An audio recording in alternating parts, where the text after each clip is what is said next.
Hello and welcome back to Math Class in Session. Today, trig ratios of angles greater than 90 degrees. How could an angle greater than 90 degrees have trig ratios? Well, there's a triangle, and now there's angle A. How could angle A be greater than 90 degrees? It can't, because angle A plus angle B have to add up to 90. So in other words, angle A must be acute, which means less than 90. Angles exist between two arms. They start somewhere and they end somewhere. That's why this angle in the red arrow here has an arrowhead on the end. They start at one arm called the initial arm, and they end someplace called the terminal arm. Now, if we were to take an angle like that and place it on a grid, one of these familiar grids,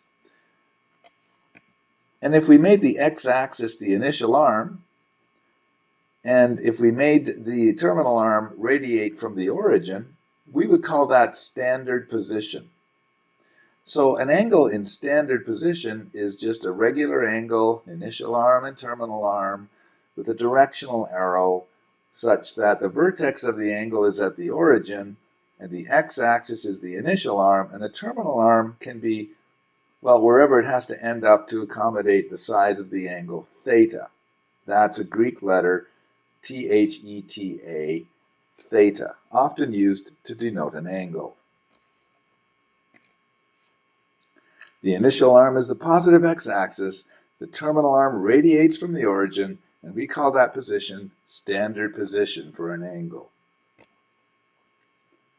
Positive angles rotate like this red arrow does, which is the opposite way a clock goes around, so we call that counterclockwise. Those are positive angles. As opposed to negative angles, which again have an initial arm at the x-axis, but they rotate like a clock does. So we call this clockwise, but it's the negative direction of rotation. So we can now have negative sized angles. This is an example of negative 120 degrees. The quadrants. A grid is broken up into 4 quadrants, which means quarters. This area in here is called the first quadrant, while this one in here is called the second quadrant. This one would be the third, and there's the fourth. Now, if a terminal arm ends up in the first quadrant, it must be between 0 and 90 degrees. Hence, between 0 and 90 for the first quadrant, and so on. For the second quadrant, it would be between 180 and 90. For the third quadrant, it would be between 180 and 270 degrees. And for the fourth quadrant, it would be between 270 and 360 degrees in here for the fourth quadrant. The principal angle. Notice how principal is spelt, not P-L-E, but P-A-L. The principal angle is the angle between 0 degrees and 360 degrees, which means it's a positive angle, associated with a given terminal arm. The related acute angle is the angle formed by the terminal arm of an angle in standard position and the x-axis. But this is a drawing of a related acute angle. This is theta here, an angle in standard position, and the angle formed by the terminal arm and the x-axis, not the y-axis. The angle formed by the terminal arm and the x-axis, beta, on my diagram, is the related acute angle. Notice how the related acute angle is acute, meaning it's less than 90 degrees. And also, it's not in standard position because its initial arm is not the positive x-axis necessarily. So, if theta was 150 degrees, the question is, how big is this beta? How big is the related acute angle? We can figure it out mathematically, but a lot of people just know that this is 150 and all the way to here would be 180. This must be the gap between 150 and 180. instinctively a number comes to mind. But if we needed to do the math, it could be as follows. 180 take away 150, beta is 30 degrees, the related acute angle. Let's try one in this quadrant. Here's the principal angle theta, and we seek this small angle here, beta. It's called the related acute angle. Now, if theta was 220, which is more than 180, that's why it's in this quadrant, we can figure out what beta is. Beta is the full 220 take away 180, because 180 would stop right here, and this is the excess. How much it exceeds 180? It exceeds 180 by 40 degrees. That's why we know that beta is 40 degrees in this case. Let's try one in this quadrant. Suppose theta was 325 degrees. In other words, it's this large angle here, theta, 325 degrees. Let's see if we've got the quadrant right. Well, this would be 90, this would be 180, this would be 270, so it's more than 270, but it's less than 360 because it didn't go all the way around, and so it must be in this quadrant somewhere. It's not really important to get it exactly in the right spot as long as you get the quadrant right. And we seek the small angle here. It's called the related acute angle, this one. We would like to know what beta is. Beta is the full 360 take away the red line theta. So it's 360 take away that 325, and that leaves 35 degrees for beta. Angles in standard position, principal angles, and related acute angles are new vocabulary.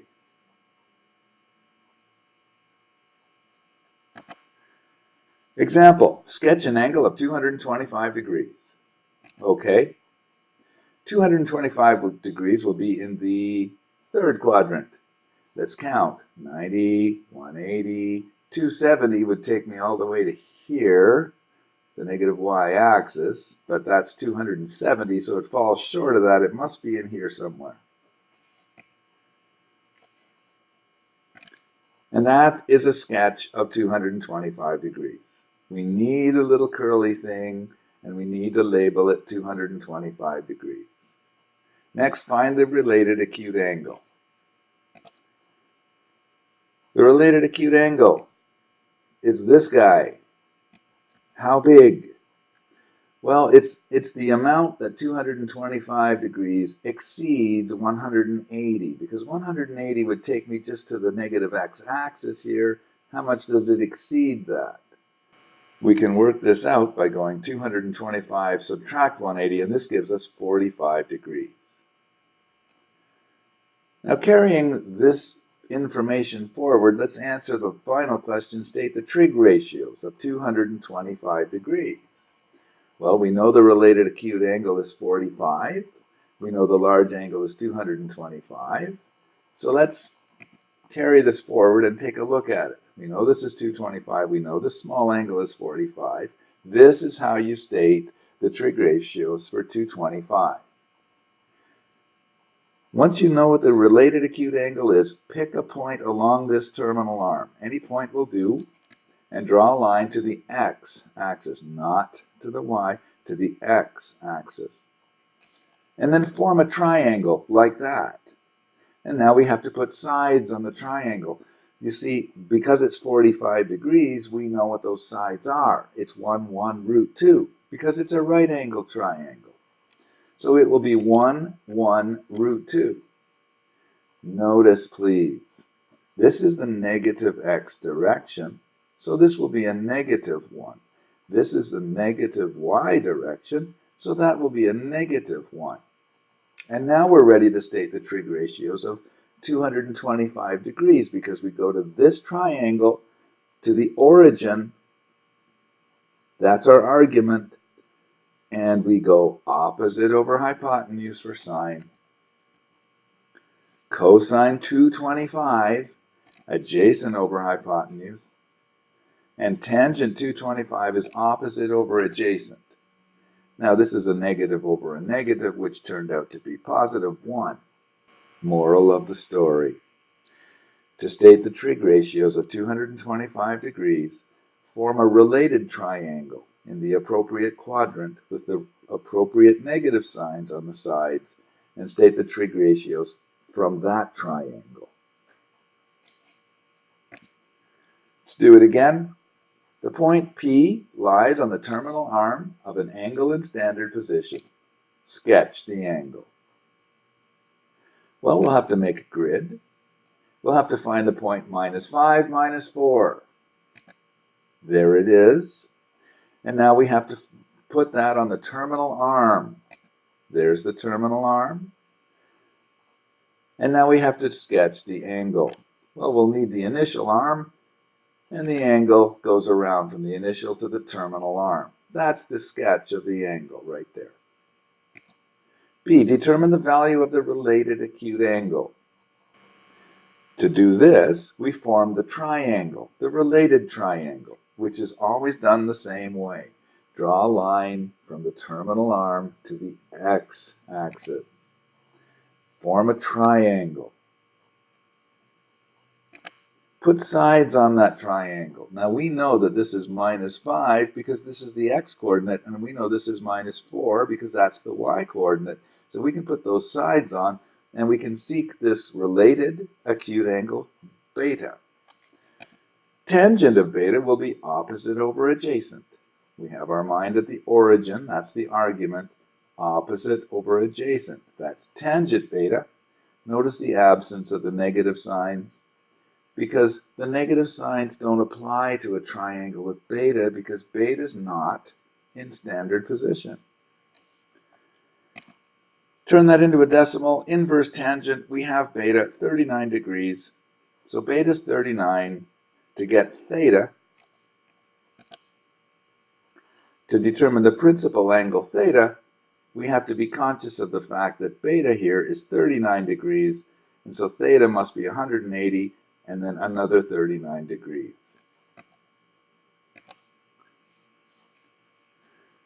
What have we achieved? We found an angle, theta, associated with a point. Yes, each point is associated with one unique angle. Example 3, the point lies on the terminal arm of an angle in standard position. Sketch the angle. Well, the point is -6, 7. Let's find it. -6, 7. Draw the angle with the terminal arm and the initial arm. There's the angle, and we'll call it theta. A very popular name for angles is theta, a Greek letter. Determine the value of the related acute angle. We need to form this triangle, and the triangle is always done the same way. Pick a point on the terminal arm and extend a line to the x-axis, not the y-axis. Form a triangle in that way, and there's our beta. But we can put sides on that triangle we just formed. We know this is the negative x direction, so this is -6. Not only that, but it's the x-coordinate here. And this is the positive y direction. That's why it's +7. So determine the value of the related acute angle. Remember, the related acute angle is not in standard position, so the negative sign doesn't apply. Tangent beta is 7/6, ignoring the negative signs for the related acute angle. Turn that into a decimal, inverse tangent beta is 49.4 degrees. So we did question B, determine the value of the related acute angle, 49.4. Determine the principal angle. Well, that'll be the full 180 with a bite taken out of it. So it'll be 180 take away 49.4. 130.6 degrees. And finally, let's state the trig ratios of 130.6 degrees.